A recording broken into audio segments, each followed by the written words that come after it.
आपने तमाम आक्षेप लगाए, उस पर जवाब शिवम त्यागी का भी ले लेते हैं। ठीक है रंजीत जी, शिवम ये बताइए, आप लोगों की तरफ से तो लगातार ये नारा दिया जा रहा है। 1 मिनट प्रोफेसर रंजीत, आपकी तरफ से शिवम लगातार बीजेपी की तरफ से 4 जून 400 पार की बात कही जा रही थी, मतलब ये अति उत्साह में बोली गई बात थी क्या? इतना कॉन्फिडेंस नहीं है विपक्ष का पीएम कौन होगा, ये चिंता का विषय कब है? आपका कौन है ये तो आपको साफ है ना। देखिए प्रतिमा जी, जैसे इंडिया अलायंस वाले हर एक आदमी को 1-1 साल दे रहे हैं, मुझे भी आप थोड़ा सा समय जरूर दीजिएगा, 5 तो वो पीएम बना रहे हैं। देखिए एक विषय साफ है, इस देश में इस तरीके से डेमोक्रेसी चल ही नहीं सकती। जब मैं आपके शो पर आता हूं तो चाहे 5 मिनट पहले ही सही, मुझे कम से कम ये पता चल जाता है कि सामने कौन एंकर है, मुझे नाम किसका लेना। शिवम जी की आवाज ऑडिबल नहीं है।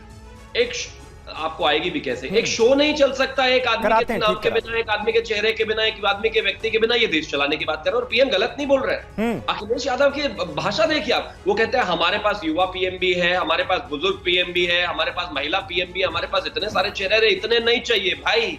एक विजनरी आदमी चाहिए, एक आदमी चाहिए जो मेहनत कर सके, एक आदमी चाहिए जो देश को आगे ले जा सके। लेकिन इनकी गलती है भी नहीं। एक पार्टी जो अपना मैनिफेस्टो नहीं, एक गठबंधन अपना जो मैनिफेस्टो कॉमन मिनिमम प्रोग्राम के तहत नहीं ला सकते, एक कैंडिडेट का चेहरा नहीं रख सकते, सीट फाइनलाइज नहीं कर सकते, आपस में राज्यों में लड़के दिल्ली में एक होकर बैठ जाते हैं, वो लोग देश चलाएंगे क्या? बिल्कुल नहीं चला सकते। इसी वजह से प्रधानमंत्री कह रहे हैं कि इनके हाथ में, वैसे वो प्रधानमंत्री भी जानते हैं कि ये जीतेंगे नहीं, लेकिन जनता को इनकी सच्चाई तो समझ में आनी चाहिए। एक कागज नहीं बना सकते ये आदमी अपने कॉमन मिनिमम प्रोग्राम। नहीं, लेकिन शिवम ये बात सही है आपकी कि इंडिया गठबंधन ने कोई प्रधानमंत्री उम्मीदवार घोषित नहीं किया।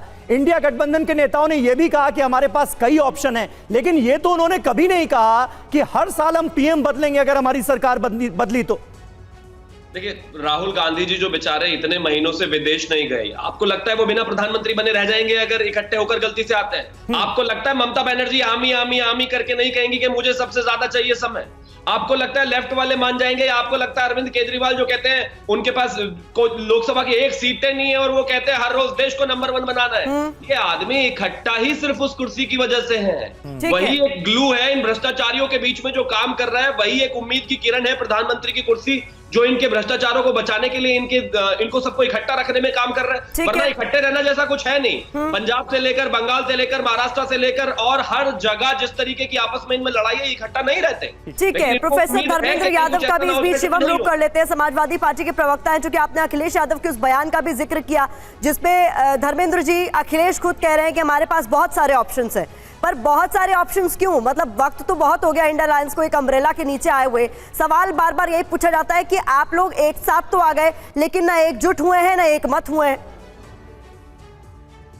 प्रतिभा जी, भारतीय जनता पार्टी के सारे नेताओं की हताशा पहले फेज के चुनाव के बाद बिल्कुल साफ दिख रही है। और इस देश के प्रधानमंत्री और भारतीय जनता पार्टी के सबसे बड़े नेता आदरणीय नरेंद्र मोदी जी जब फाउल बोलना शुरू कर दिए, इसका मतलब कि वो चुनाव हार रहे हैं, ये बात खुद एडमिट कर लिए हैं। मुझे बहुत इस बात से खुशी भी होती है और दुख भी होता है कि इस देश के प्रधानमंत्री ने मंगलसूत्र का सहारा लिया। और वो जो आपने सुना होगा ना भस्मासुर वाली कहानी, जब भस्मासुर ने तप करके मेहनत करके बहुत सारी शक्तियां अर्जित कर ली, उसे डिस्ट्रक्टिव वे में यूज करने की बात आई, तो भगवान ने उसकी शक्ति को छीना।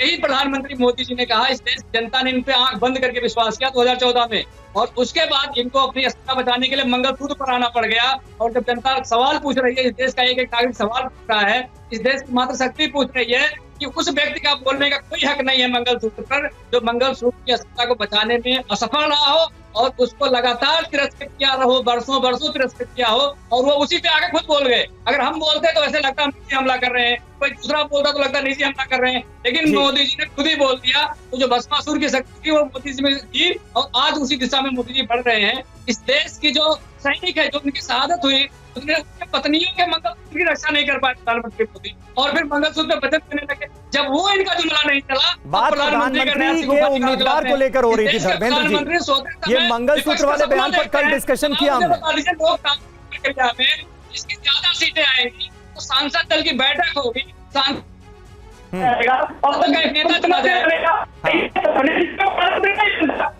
नहीं बनता। कल को कोई कहते नितिन गडकरी बनना चाह रहे प्रधानमंत्री, कल को कोई बोल दे अमित शाह बनना चाह रहे प्रधानमंत्री, कल को बोल दे कोई शिवम त्यागी प्रधानमंत्री बनना चाह रहे हैं। बात इसकी थोड़ा ना है। ये लोकतांत्रिक प्रक्रिया में अगर आप विश्वास नहीं करते हैं, लोकतांत्रिक मूल्यों को आप नहीं मानते हैं, ठीक है। और भारत की लोकतांत्रिक प्रक्रिया में ऐसा होता आया है। रामकृपाल सिंह जी, जिस बात का जिक्र अभी समाजवादी पार्टी की तरफ से भी किया गया, कांग्रेस की तरफ से भी किया गया, भाई इंडिया गठबंधन ने कैंडिडेट तो नहीं घोषित किया है, कोई प्रधानमंत्री पद का उम्मीदवार नहीं घोषित किया है, लेकिन जब जीत जाएंगे तो मिलकर फैसला कर लेंगे। 2004 में भी मनमोहन सिंह प्रधानमंत्री बनाए जाएंगे ये डिक्लेयर तो नहीं हुआ था, लेकिन फिर वो 10 साल तक देश के प्रधानमंत्री रहे। तो अब ये बात क्यों कही जा रही है? इसके पीछे क्या आपको वजह नजर आती है कि उनकी सरकार बन गई तो हर साल पीएम बदलेंगे? देखिए समीर जी, बात जो मोदी जी ने कही है वो इंडिया अलायंस की सबसे बड़ी कमजोरी है, और वो कमजोरी मैं इंडिया अलायंस नहीं कहूंगा, मैं कहूंगा विपक्ष की कमजोरी हमेशा से यही रही है। देश जब से पहला चुनाव हुआ 1952 में, तब से अब तक का एक इतिहास है कि 6 प्रधानमंत्री विपक्ष के मिलके 6.5 साल चले हैं। मैं आपको फिर से गिना दूं, कई बार मैं कह चुका हूं। मोरारजी देसाई 2.5 साल, चौधरी चरण सिंह 7 महीना, बीपी सिंह 11 महीने, देवगौड़ा 11 महीने, आई.के. गुजराल 11 महीने, चंद्रशेखर जी 7 महीना। ये टोटल जोड़ लीजिए 6 प्रधानमंत्री 6.5 साल। तो विपक्ष का हमेशा ही होता है, जो मोदी जी कह रहे, मैं एक लाइन में कह दूं कि बात तो सही है, जैसा अखिलेश जी ने कहा प्रधानमंत्री चुन तो लें, लेकिन आप ये बात तो जो यथार्थ अभी तक जी करीब 1 साल से इंडिया अलायंस अपना संयोजक नहीं चुन सका।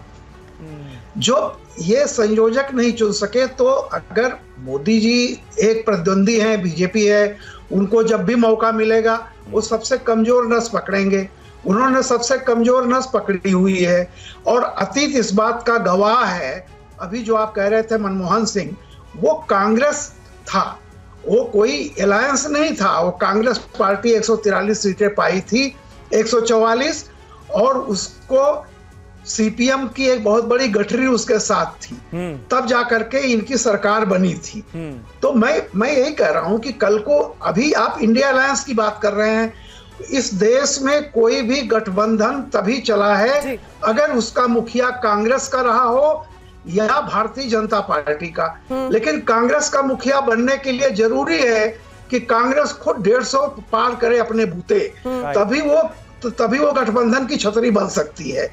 वरना वही होगा जो अब तक सन 52 से लेकर के सन 2024 तक जो हमने देखा है। उदाहरण तो यही है कि कोई गठबंधन चल नहीं पाता है।